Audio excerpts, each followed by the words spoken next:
वंदे महावैद्यदयानिधिं संकासं नीलकुण्डलधारिणं नीलाम्बरधरं देवं वन्देऽहं सर्वमङ्गलम् स्वामी पर्वते पूज्यं शान्तमानस संस्थितं भौक्तेषु पापहन्तारम् अय्यप्पन् प्रणमाम्यहं स्वामी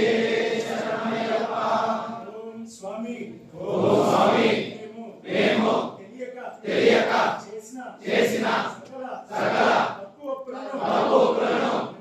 మన్నించి గ్రహించి రక్షించి కాపాడవలెను సత్యముకు అష్టాదశ సోపానములపై చిన్ముద్రధారి అమరి ఉండి ఈ భూమినెల్ల ఏక ఛత్రాధిపత్యమున